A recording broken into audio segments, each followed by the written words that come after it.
E agora, então, nós passamos a palavra ao irmão Wilson, né, que vai falar sobre o Sanatório Esperança. Sanatório Esperança.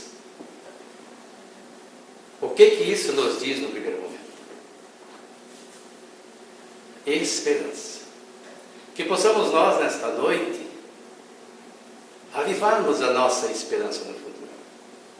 Então, convido a todos a usufruir da melhor forma possível desses momentos que escolhemos compartilhar. O tema é instigante. Muitas vezes, quando ouvimos falar no Sanatório Esperança, até mesmo ao ler a obra, que nós vamos citar aqui, de onde foi retirado o assunto, nós podemos, numa interpretação apressada, tirarmos conclusões não muito acertadas a respeito do que é esta obra, do que se lá faz e quem é lá socorrido. Essa obra, como está escrito ali, é do livro Tormentos da Obsessão, ditada pelo espírito Manuel Filomeno de Miranda, através da psicografia de Edivaldo Pereira Franco. Mas vamos ao tema. Sanatório, o que é? Sanatório é um local onde as pessoas são tratadas em contato com a natureza, buscando nesse contato aurir energias para sarar as suas doenças. Geralmente era dedicada às pessoas que sofriam lesões na pele, como a lepra, por exemplo. No caso em questão, as pessoas que lá se hospedam ou que lá são tratadas são aquelas que se encontram em estado de perturbação mental, que nós chamamos obsessão. O que é obsessão? Obsessão é a subjugação que um espírito malfeitor exerce sobre aquele que ele julga seu inimigo, porque tem alguma coisa que ele procura vingar-se do passado, que sente-se vítima em relação àquele que hoje persegue. Geralmente acontece de um espírito desencarnado em relação ao encarnado, mas também pode acontecer entre encarnados, entre desencarnados e de encarnado para encarnado, em todos os sentidos. É a subjugação que alguém consegue exercer sobre outro, sobre o seu pensamento, muitas vezes forçando com que a pessoa faça aquilo que ela não desejara fazer. Por isso o título da obra, Tormentos da Obsessão. No começo da obra, Manuel Filomeno diz o seguinte: reunimos na presente obra várias experiências que vivenciamos no Hospital Esperança em nossa esfera espiritual. Veja bem que agora eles chamam o sanatório de hospital, no qual se encontram internados inúmeros irmãos falidos e comprometidos com o seu próximo, que nós destacamos, em lamentáveis estados de perturbação. O que é uma pessoa falida? Se nós formos olhar nos termos usados pelo mundo, é aquele que perdeu os seus bens, as suas posses. Isso aqui no Brasil só acontece em relação às pessoas jurídicas. Nos Estados Unidos, até mesmo com pessoas físicas. Mas aqui, quando Manuel Filomeno utiliza essa expressão, são aquelas pessoas fracassadas, que fracassaram nos seus propósitos e, ao mesmo tempo, comprometendo-se com o seu próximo. O que isso quer dizer? Quando nós fracassamos, nós agimos de maneira equivocada, muitas vezes prejudicando o próximo, e nesse ato nós nos comprometemos consciencialmente, porque não é Deus que vai cobrar de nós a nova postura. Deus nos dá o livre-arbítrio. O próprio Paulo já dizia que tudo me é permitido, mas também admoestava, mas nem tudo me convém. E quando nós fazemos aquilo que não nos convém, nós nos comprometemos. Com quem? Com a própria consciência que nos cobra a reparação. Primeiro vem o arrependimento, o sentimento de culpa, o remorso que nada produz. É preciso reparar. Anteontem, domingo, não foi ontem, né? Hoje é segunda. Ontem, domingo, eu vi WhatsApp do grupo aqui do Centro Espírita, da Sociedade Espírita de Fé e Esperança, uma sugestão de uma palestra do Rossandro Klinge, que a Márcia fez. Eu me preparava para fazer a minha caminhada, peguei o celular, iniciei a palestra, coloquei no bolso e saí ouvindo. E se nós seguirmos aquilo que Rossandro ali sugere, nós não precisaremos passar por este tratamento, porque não é uma pena, é um tratamento, é um socorro, é uma bênção. Porque nós assim não nos comprometeremos com o próximo e não falharemos nos nossos propósitos. Ainda prossegue Manuel Filomeno. Sedentos uns de vingança, desesperados outros pelas circunstâncias ultrizes e fatores de desespero a que se entregaram durante a reencarnação. Após haverem abandonado os compromissos nobres que substituíram pela alucinação e pelo transtorno moral que se permitiriam, ou que se permitiram. Vejam bem, o livro trata da obsessão. Quando nós ouvimos falar em obsessão, o que a gente quer de imediato? Afastar o obsessor. Como se a culpa fosse única e exclusivamente daquele que persegue o irmãozinho que a gente olha aqui como vítima. Mas não existem vítimas no universo. Existem pessoas comprometidas, como eu disse antes, com a própria consciência, e em razão disso, abrem uma janela ou mesmo uma avenida para que aqueles que os julgam seus inimigos busquem a sua vingança. Mas por que Deus não impede? Ora, a lei de Deus é de causa e efeito, e do livre-arbítrio, como eu já falei. Se nós fizemos alguma coisa que gerou em nós esse complexo de culpa, que a consciência nos cobra agora, nós não devemos alimentar esse sentimento. Nós devemos mudar a nossa postura e não nos sentirmos vítimas de nada, nem de nós mesmos, mas de aprendizes de uma grande jornada. Porque precisamos mudar o rumo, fazer o bem, vibrar de uma forma melhor, para aos poucos bloquear este acesso que o nosso inimigo, entre aspas, consegue obter sobre nós. Porque nós, como diz aqui, nós nos permitimos o transtorno moral. Às vezes a pessoa num rompante age como um alucinado, é uma influência espiritual. O Evangelho nos diz a respeito da cólera, para tomarmos cuidado, porque num arrobo de cólera podemos cometer um delito irreparável e consequências funestas para o passado, para o futuro, aliás, para nós próprios, em decorrência da lei de causa e efeito. Basta um segundo para comprometer anos, décadas e até séculos da nossa própria existência. Mas nós nos permitimos muitas vezes. O Sandro, na palestra que eu mencionei, diz que é bem fácil nós entendermos o nosso agir, porque nós reclamamos da sociedade brasileira, em especial, e em especial ainda dos políticos. Mas não percebemos que é muito fácil nos comprometermos.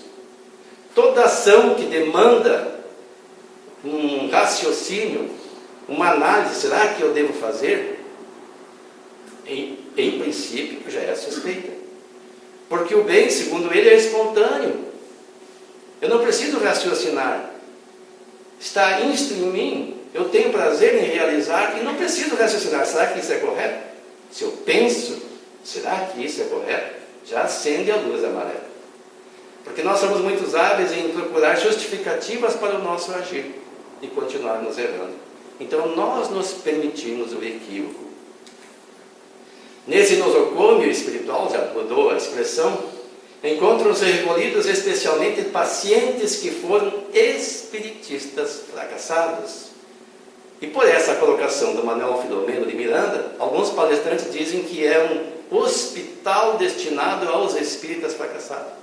Não é, gente. É para todos aqueles que eventualmente venhamos a fracassar ou que já fracassaram. O que fracassamos, podemos ter passado por lá já. Espíritas ou não. Porque ao reencarnar, quando nós estamos no mundo espiritual, nós fazemos uma análise da nossa existência última para ver onde acertamos e onde erramos. assim como fez o gigante deitado, o Jerônimo, quando se encontrava naquela personagem lá do Oriente Médio. Alguém me socorre do nome? Cambises.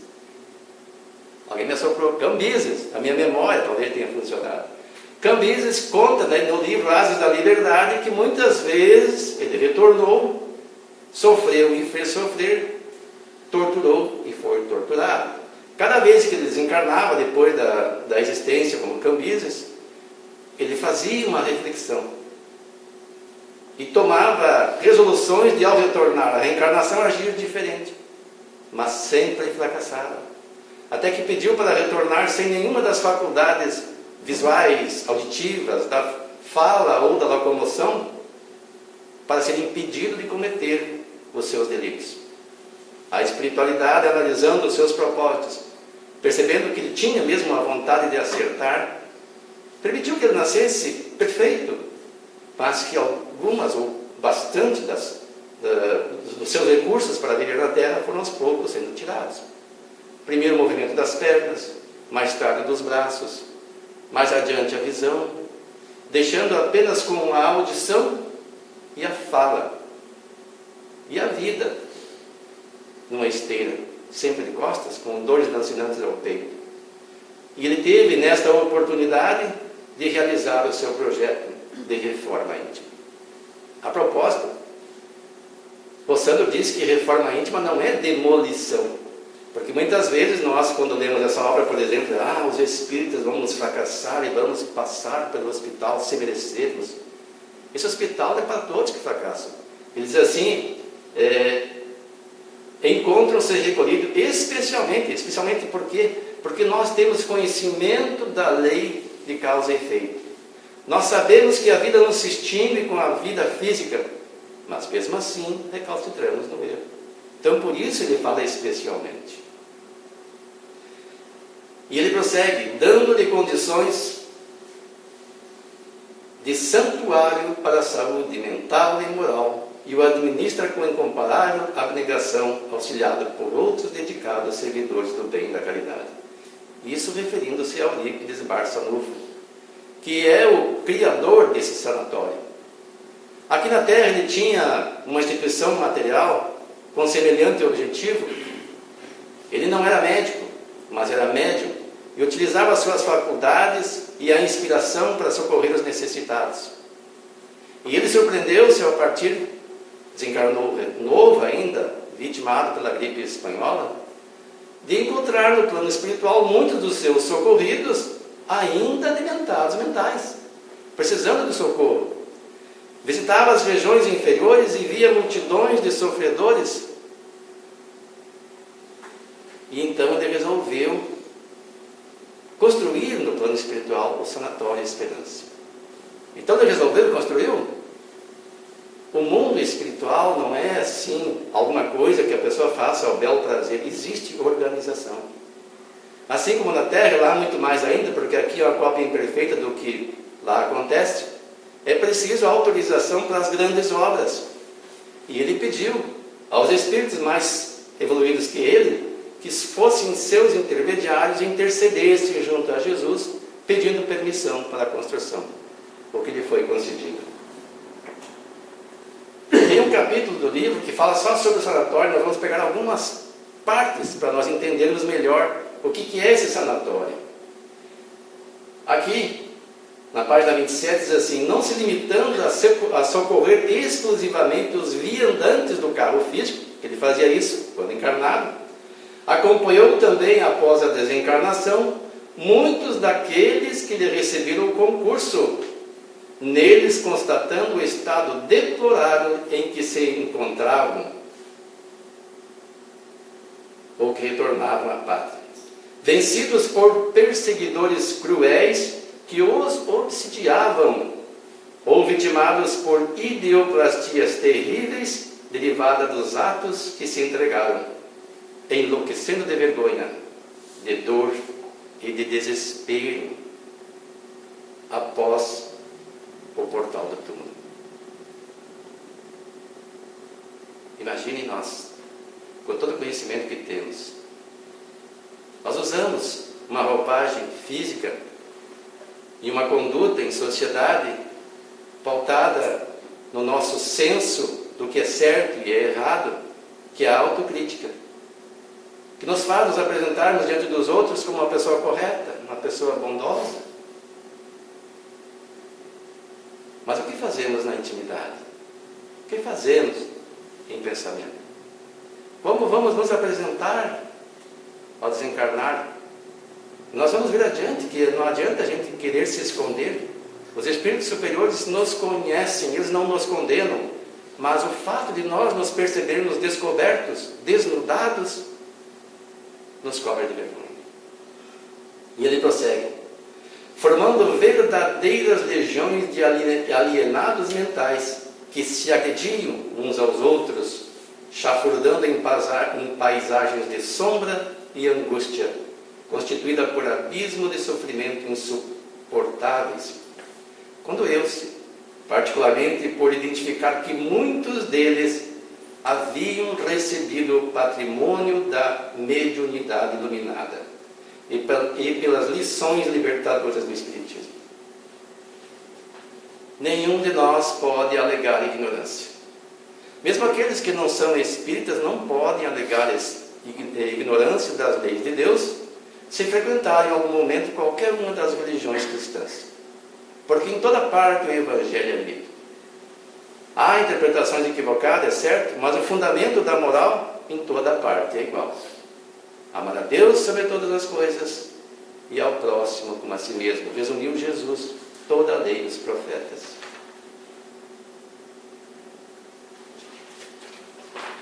Mais adiante ele coloca o seguinte: muitos companheiros doentes, aqui internados, portadores de outras patologias, foram aquinhoados com a dádiva da constatação da continuidade da vida após o decesso tumular. Somos nós. Nós que ouvimos os palestrantes espíritas, ainda mais aqueles que estudamos, que lemos as obras, que meditamos sobre ela, nós temos esse conhecimento. E não obstante esse conhecimento, utilizaram das faculdades mediúnicas para dar vazão aos tormentos pretéritos, ainda vivos no inconsciente, que deveriam vencer a qualquer preço. Todos nós temos esses tormentos pretéritos. Não é o conhecer a verdade o suficiente para nos libertar, é vivenciá-la. E como disse o Rossandro, isso não vai acontecer com um processo de demolição, botar tudo abaixo e começar do zero. Nós temos que começar paulatinamente. A reforma íntima é como uma casa em reforma. Tudo apresenta-se bagunçado, cheio de reboco, pó. A pessoa vai dormir, tropeça nos objetos, porque não há uma organização. Mas prosseguindo a reforma, levando adiante o seu objetivo, quando a pessoa menos der conta, vai perceber que tudo está organizado, limpo, agradável de se viver. Assim é o nosso mundo íntimo. Nós nos deparamos, quando ouvimos ou lemos o Evangelho, com a imensidade de erros que ainda cometemos. Isso é normal no mundo de provas e expiações. Nós somos espíritos de luz. Por que nós viemos para cá? Porque somos comprometidos com a própria consciência. Por afinidade, aqueles que aqui convivemos, fomos recambiados para cá. Mas precisamos viver sempre assim? Claro que não. A lei de Deus é de amor. O progresso a todos é permitido.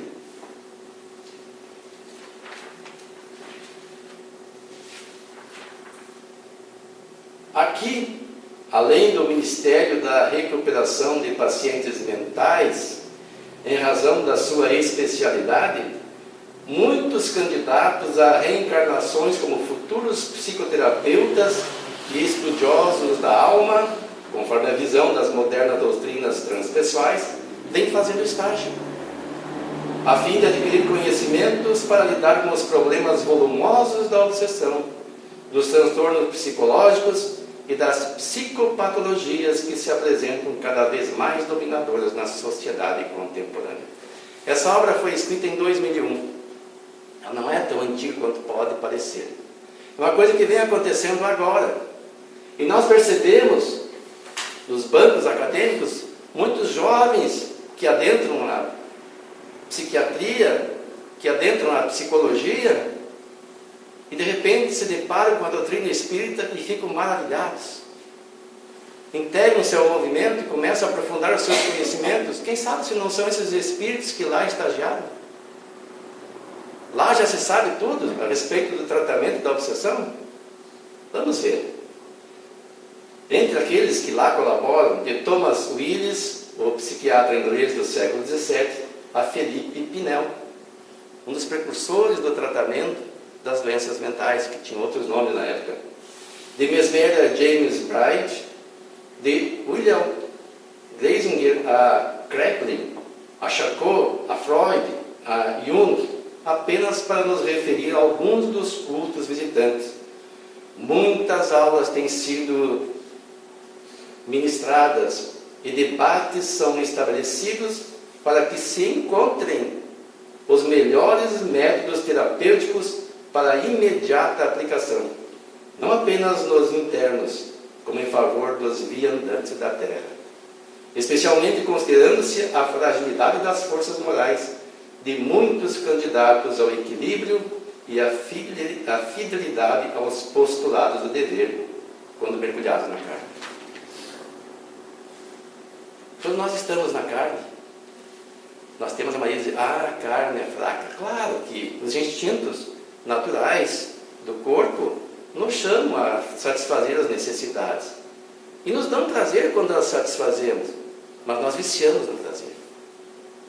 Nós queremos mais, e aí passamos aos equívocos. E culpamos o corpo. Na verdade não é nós que somos viciados. Nós, consciência, nós, espíritos. E como é que se faz o tratamento lá?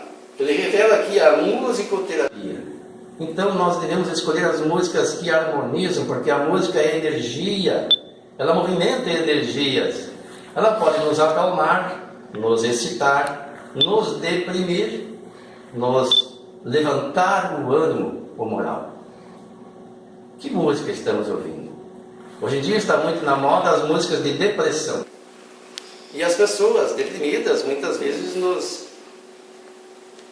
encantamos com aquela melodia de sofrimento. E isso em todos os tipos de música. Pessoas dizem assim, mas eu sou um músico clássico, mas não existe depressão na música clássica? Existe sim. Então há que se ter cuidado para escolher as músicas que se quer ouvir e os objetivos que se quer alcançar com elas. Quando se objetiva a musicoterapia, tem que ser uma música calmante, uma música harmonizante. E como escolher? Aí é preciso sensibilidade. Muitas vezes a gente não tem. Eu me recordo quando da minha juventude aqui em Santo Ângelo, eu trabalhava como discotecário, no tempo dos discos de vinil.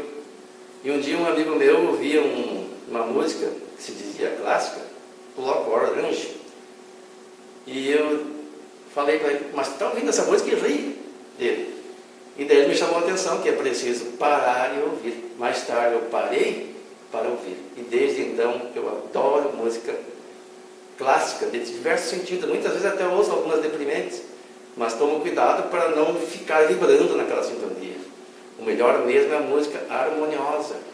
Uma música que nos exalta, que nos faz estar em êxtase, como se contemplando algo grandioso. Além da musicoterapia, a prece-terapia, amor-terapia, são as bases de todos os procedimentos aqui praticados. Por outro lado, a fluidoterapia, muito bem aplicada, produz efeitos surpreendentes. Convidados especiais para a psicoterapia mediante palestras. Vejam vocês. A palestra é uma psicoterapia quando bem elaborada, quando abordada um assunto que tem a ver com a nossa vida, que nos faz reflexionar sobre o nosso existir, que diz respeito a nós, a sociedade como um todo, sem excluir ninguém. O primeiro que se beneficia é aquele que estuda para estar aqui à frente, expondo o que aprendeu. Então, mediante a psicografia, mediante palestras comovedoras e ricas de ensinamentos libertadores dos vícios. Eu agradeço ao Luiz por me dar esse tema. Desde que eu comecei a ler, comecei a me cuidar. E peço a Deus que eu consiga continuar nesse mesmo equilíbrio que eu já conquistei durante esse período. Porque a gente não se dá conta, muitas vezes, do que a gente fica pensando, estimulado pela mídia, pelo que a gente vê. E a minha esposa, às vezes, me alerta. Ainda há uns 2 dias nós conversamos a respeito, ou ontem, não lembro bem. Evocando vultos e acontecimentos históricos que merecem ser repensados. Apresentam-se com assiduidade, fazendo parte do programa terapêutico deste núcleo de esperança, que sempre apresenta o amor que nunca falta e pacientemente aguarda. O amor não tem pressa. Nós é que somos apressados. Jesus, que é o amor por excelência, há quase 2000 anos nos aguarda. Começou a pregar aos 30 anos, segundo os registros da Bíblia. Mais ou menos em 2030, fala 2000 anos que o seu Evangelho veio ao nosso conhecimento. 2000 anos. Estamos vivenciando o Evangelho?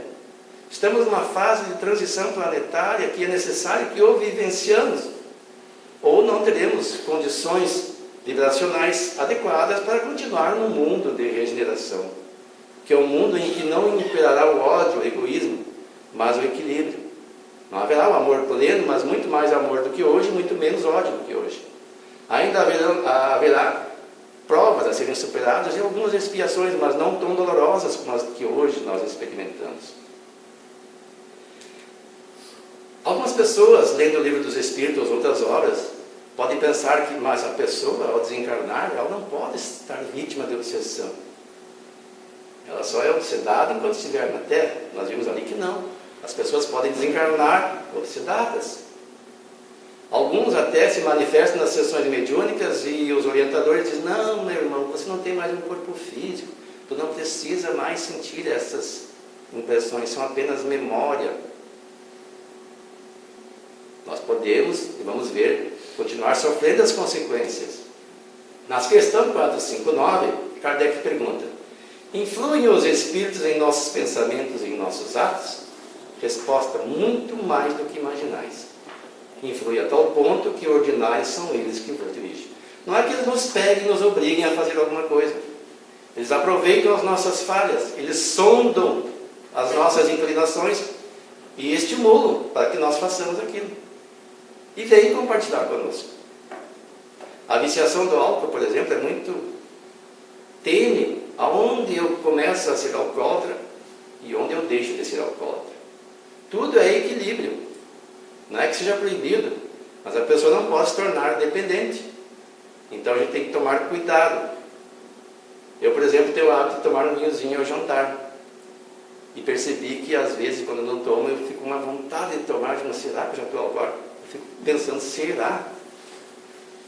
Eu consigo ficar 2, 3 dias, uma semana, mas de repente sinto a necessidade de retornar a tomar aquele vinhozinho. Então, muito cuidado, porque são as companhias que estão ao nosso lado e percebem: ah, o irmãozinho gosta de álcool. Eu também gosto, só que agora não posso sentir o sabor, a sensação. Então, vou me aproximar dele no processo de simbiose, de perispírito a perispírito, eu vou sentir parte das suas sensações. E eles nos estimulam para isso. E se a pessoa tem uma tendência a se tornar dependente, é o primeiro passo. Questão 375A. É então sempre o corpo e não o espírito o desorganizado? Sim. Mas é necessário não perder de vista que, da mesma maneira que o espírito age sobre a matéria, esta reage sobre ele em uma certa medida, e que o espírito pode encontrar-se momentaneamente impressionado pela alteração dos órgãos através dos quais se manifesta e recebe as suas impressões. Entenderam? Uma outra passagem desta obra diz que o espírito age sobre o corpo como um balão preso a um poste por um cordão. Quando esse balão se agita, ele influi no poste. Da mesma forma, se o poste se agitar, vai influir no balão. É uma visão grosseira para que nós possamos entender mais ou menos como é que isso procede. Da mesma forma que o espírito age sobre a matéria age sobre o espírito. Se nós nos viciarmos aqui na Terra em qualquer coisa, vícios físicos ou morais, vamos continuar viciados ao desencarnados. Só que não teremos mais como satisfazer o nosso desejo, porque eles dependem de um corpo físico que sente aquilo que nós estamos viciados em sentir. Aliás, ele não sente, ele apenas capta os estímulos e transmite ao cérebro, que transmite para nós espíritos, através do perispírito. Pode acontecer que com o tempo, quando a loucura durou bastante, aqui referindo-se à loucura, a repetição dos mesmos atos acabe por exercer sobre o espírito uma influência da qual ele não se livrará, senão depois da sua completa separação de toda a impressão material. Ele fala que a loucura não é obsessão, a loucura física, aquela de um desarranjo neuronal que nós podemos provocar, por exemplo, uma fascinação por uma leitura exagerada, pelo estudo exagerado, ou mesmo pelo culto a uma religião de forma exagerada. Há pessoas que enlouquecem, e não se trata de obsessão, pode ter até uma obsessão em conjunto, mas é um desarranjo mental. Esse termo enlouquecer não se usa mais na medicina, ao tempo de Kardec se usava. Hoje são doenças mentais, que têm diversas denominações que nós não temos tempo de abordar aqui. Na questão 377, nova pergunta. Após a morte, o espírito se ressente da perturbação de suas faculdades? Ele pode ressentir-se durante algum tempo. Durante algum tempo, não especificou qual, pode ser minutos, horas, dias, meses, anos e até séculos, dependendo da vinculação, até que esteja completamente desligado da matéria, porque a desencarnação não é a morte do corpo físico. A desencarnação é o desligamento do espírito da carne, e muitas vezes a carne apodrece, mas o perispírito está ligado àquela forma ali em decomposição. Ele precisa se libertar. Aí, quando ele se libertar plenamente, haverá a desencarnação. Como o homem que, ao acordar, se ressente por algum tempo da perturbação em que o sono o mergulhara. Tomara que nós empreendamos esforço suficiente para, quando chegar a nossa hora da desencarnação, ela realmente se efetue em um curto tempo. Para que não fiquemos atrelados ao corpo por muito tempo. É difícil isso? Não. É só não nos apegarmos muitas coisas materiais. Na próxima questão, Kardec pergunta: como a alteração do cérebro pode reagir sobre o espírito após a morte? É uma lembrança. Aí é aquele caso que nós mencionamos. O espírito veio aqui e diz que está sofrendo de uma dor na perna, está sentindo o corpo queimar, está sentindo se sufocar. Nesse caso é uma lembrança. Um peso oprime o espírito, e como ele não teve consciência de tudo o que se passou durante a sua loucura, é necessário um certo tempo para que se ponha ao corrente. Nós lembramos do irmão do Chico Xavier, que socorria as pessoas com doenças mentais no sanatório, de repente foi vitimado, entre aspas, por um processo semelhante, uma perturbação cerebral, e foi socorrido pelo plano espiritual para que não ficasse muito tempo naquele processo e fosse, ao avançar já das forças físicas, providenciado o seu desencarne mais facilmente, sua desencarnação no desencarne. Mas mesmo assim ele continuou algum tempo perturbado. Ele vinha conversar com o Chico e ainda apresentava problemas na cabeça, dores de cabeça, sintomas daquela perturbação. Até que lhe foi sugerido que fosse a uma casa espírita chamada Luís, porque era talvez São Luís, a homenagem, era o dia que se comemoraria o aniversário daquela entidade. E lá ele foi socorrido. Depois ele revelou que viu uma luz, uma mão em forma de luz se materializar. Imagine, para o espírito. Era um espírito de tão grande envergadura vibracional que ele não via, mas permitiu que ele enxergasse a sua mão, que tocou-lhe a cabeça, e desde então ele ficou curado. É por isso que quanto mais tenha durado a loucura durante a vida, mais longamente durará a tortura, o constrangimento após a morte. O espírito desligado do corpo se ressente por algum tempo da impressão dos seus ligamentos. E o Eurípides Barçanufo percebeu tudo isso e pediu permissão para construir esta casa, o Sanatório Esperança, para socorrer esses espíritos. E na própria obra Tormentos da Obsessão, ele diz o seguinte: podemos dizer, portanto, que a obsessão pode ser considerada como o choque de retorno da ação infeliz perpetrada contra alguém que enlouqueceu de dor e de revolta, necessitando de tratamento adequado e urgente. Vejam bem, quando nós olhamos uma pessoa perturbada ou obsedada, como dizemos, achamos que é vítima. Quando nós estamos obsedados, somos vítimas, queremos nos libertar. Como é que se faz a libertação? Mudando de postura, utilizando aquelas terapias, a prece-terapia, a musicoterapia, a fluidoterapia e, acima de tudo, o amor. O Evangelho no lar, pelo menos uma vez por semana, para que nesse momento possamos reflexionar, lendo o Evangelho a esmo, ou sequencial, como queiram, porque todo ele vem em nosso benefício. Reflexionar o que a mensagem tem a nos dizer.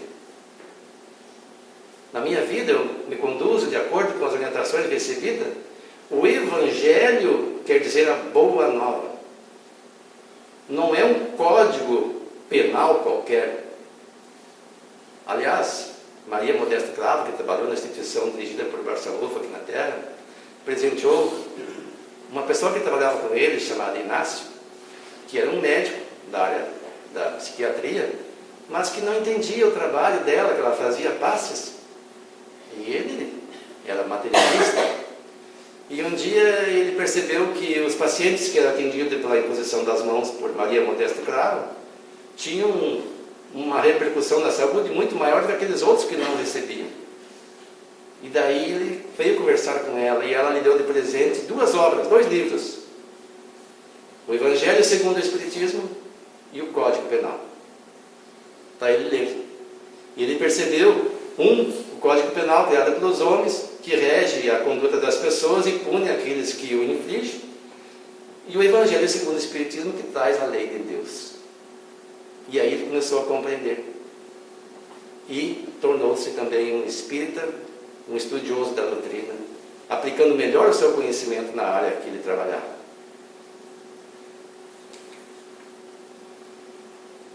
A proposta do Evangelho, na introdução, diz assim: alguns, falando dos espíritas, alguns ainda muito tenazes são os laços da matéria para permitirem que o espírito se desprenda das coisas da terra. A névoa que os envolve tira-lhes a visão do infinito, donde resulta não romperem facilmente com os seus pendores, com os seus hábitos, não percebendo haja qualquer coisa melhor do que aquilo de que são dotados. Eu sempre digo, a nossa dificuldade em fazer o bem é porque nós não sentimos ainda o prazer do bem agir. Porque nós achamos que fazer o bem é doar alguma coisa a alguém, botar a mão no bolso, pegar dinheiro. Isso também é o bem. Mas não é esse bem que nós devemos fazer. Ou também este. Mas mais que isto, nos doarmos, utilizar o tempo que nós usamos para o ócio, para o lazer, pelo menos parte dele, para estudar, para trabalhar em benefício do próximo, para fazer alguma coisa para a humanidade e, acima de tudo, exemplificar no dia a dia. Esses têm a crença nos espíritos como um simples fato, mas que nada ou bem pouco lhes modifica as tendências instintivas.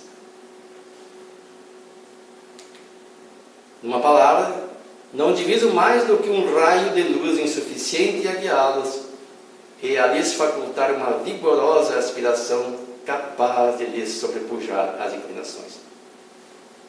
Inclinações todos nós temos. Se nós nos comportamos como esses aqui referidos, nós ficamos extasiados com as exposições doutrinárias, com aquilo que lemos, com os fenômenos mediúnicos. Nós mudamos o nosso comportamento. E é transformadora a doutrina. Eu conheci uma pessoa em Passo Fundo que não ligava para ninguém, vivia a vida como a maioria de nós vivíamos, ao bel prazer, um dia depois do outro, apenas para satisfazer os seus instintos. Ele tinha uma fisionomia. Aí eu Passei no TRT, fui trabalhar em Novo Hamburgo e um tempo retornei a Passo Fundo e me encontrei transformado fisicamente. Não reconhecia, eu reconhecia ele, mas não reconhecia a personalidade, fiquei admirado. Ele começou a frequentar o Dias da Cruz em Passo Fundo e estava num grupo de estudo. E aquilo transformou a sua existência. Atém-se mais aos fenômenos do que à moral, que se lhes afigura sediça e monótona. Sediça o quê? Meio escorregadia, incapaz de nós seguirmos. Muitos de nós dizemos assim, Jesus é o exemplo, mas não podemos nos comparar a Jesus. Nós acreditamos em Cristo? Ele não nos disse tudo o que faço, podeis fazer e muito mais? Será que ele disse uma inverdade?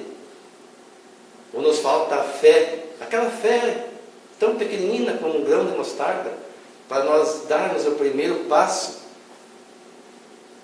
Porque, como disse o Sandro, não é uma demolição. Precisamos dar o primeiro passo. A inércia nos acomoda em movimento ou em repouso de uma forma tal que é difícil modificar.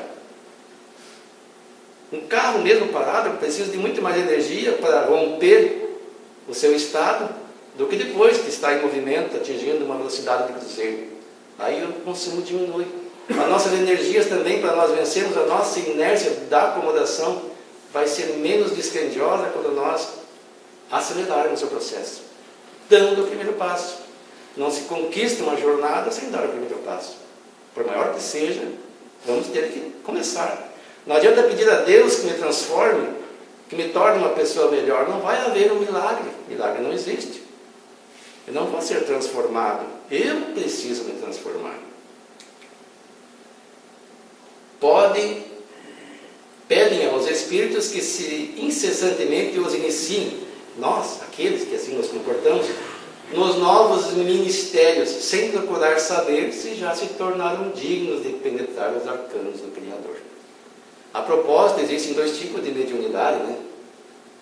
A mediunidade de provação e a mediunidade natural. Como é que se conquista a mediunidade natural? Pela elevação do padrão vibracional. Quando nós adentramos nas questões espirituais em maior profundidade, nós não precisamos ter a mediunidade de provação. A de provação é concedida para que a pessoa em contato com o mundo espiritual não possa mais negar que sabe a verdade. É o primeiro a receber a informação. E trabalhar no bem, como forma de reparar os erros do passado. E a mediunidade natural vem com a elevação, com uma sintonia vibracional com os espíritos superiores, que nos coloca em contato com ele a partir desse momento. Essa é a mediunidade que Jesus exercia na Terra. Ele era o médium de Deus, não de outros espíritos. O único que nós temos notícia. Esses são os espíritas imperfeitos, aqueles que se comportam como até então nós mencionamos. Alguns dos quais ficam a meio caminho ou se afastam de seus irmãos em crença, porque recuam ante a obrigação de se reformarem, ou então guardam as suas simpatias para os que lhe compartilham das fraquezas ou das prevenções. Contudo, a aceitação do princípio da doutrina é o primeiro passo, que lhes tornará mais fácil no segundo noutra existência. Aquele que pode ser com razão qualificado efetivamente verdadeiro espírita ou espírita sincero, se acha em grau superior de adiantamento moral. O espírito que nele domina de modo mais completo a matéria dá-lhe uma percepção mais clara do futuro. Os princípios da doutrina lhe fazem vibrar fibras que nos outros se conservam inertes. Às vezes, no grupo de estudo, a gente lê uma mensagem, lê um texto, e percebemos que as pessoas não percebem a grandiosidade do que ali estamos estudando. Não reflexionam. Alguns se emotivam, até choram. Conheço algumas pessoas aqui que choram. São sensíveis.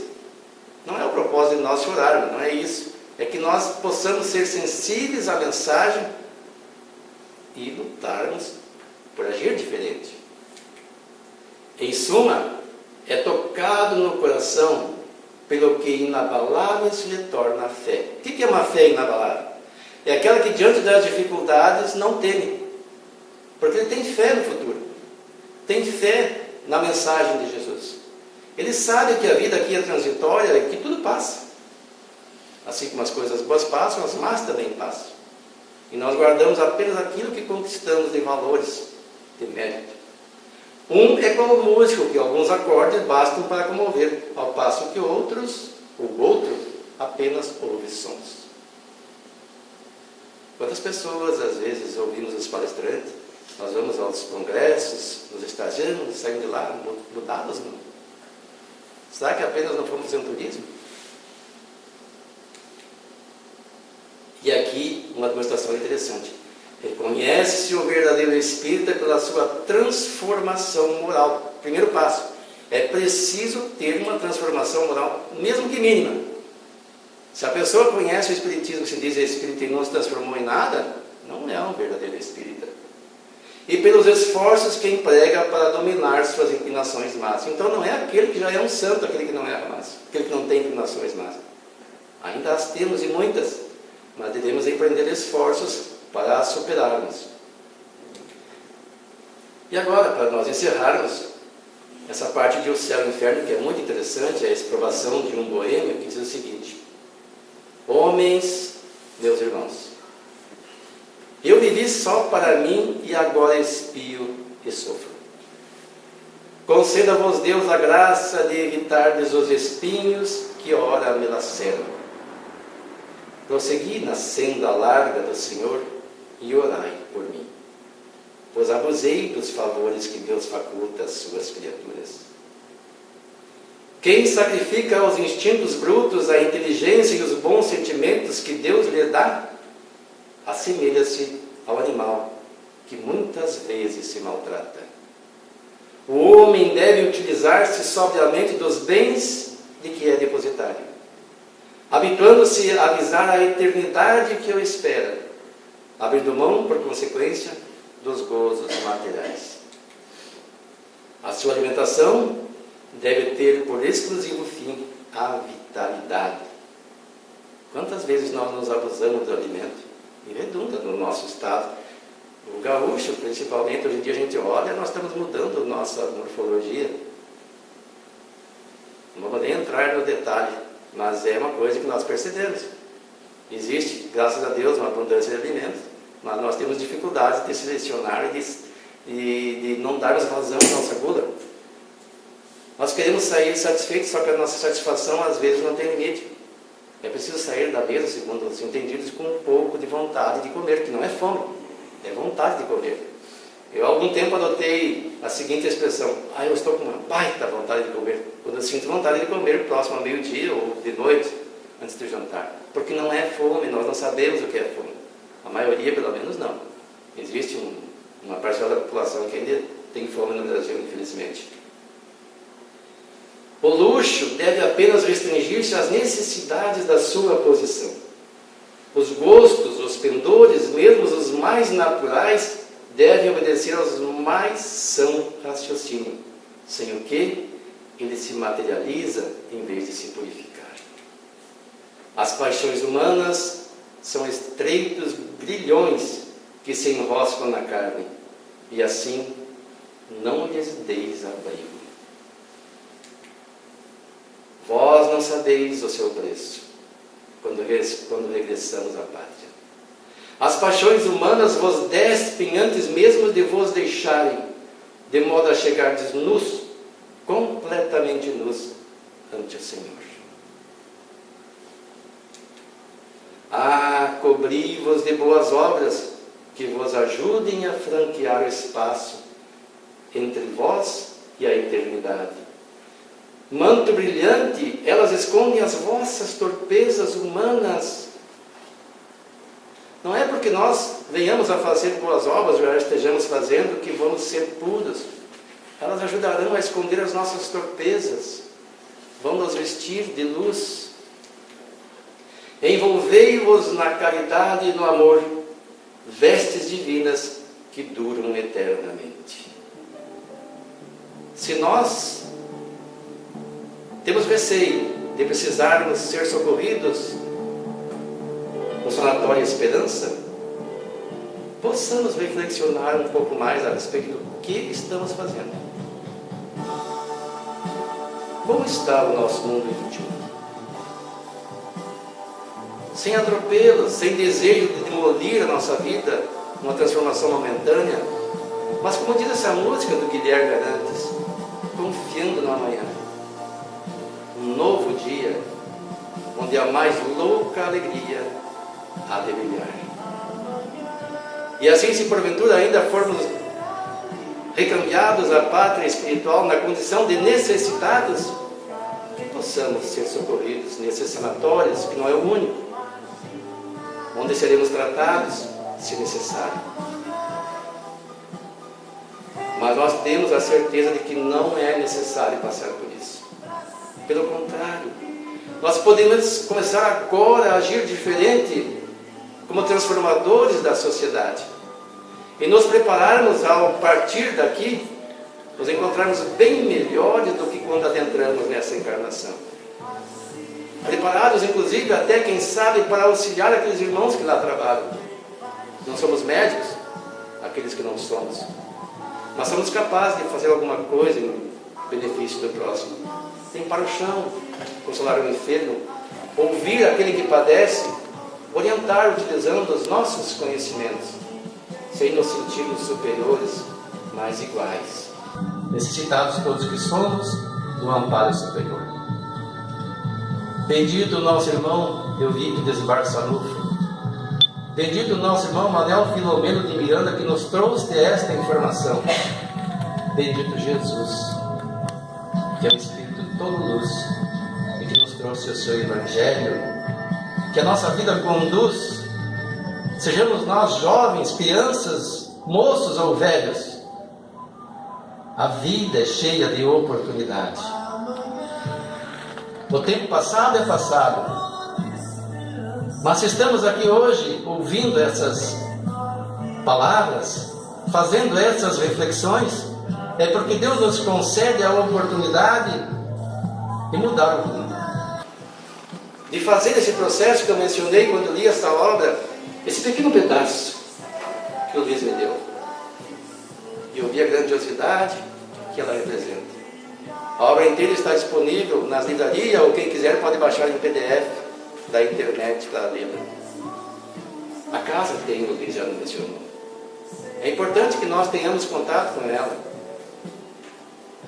Leiamos-la, reflexionando passo a passo, sem nos sentir inferiores, comprometidos com a consciência, mas conscientes da nossa responsabilidade e certos de que, agindo diferente, a vida vai se transformar.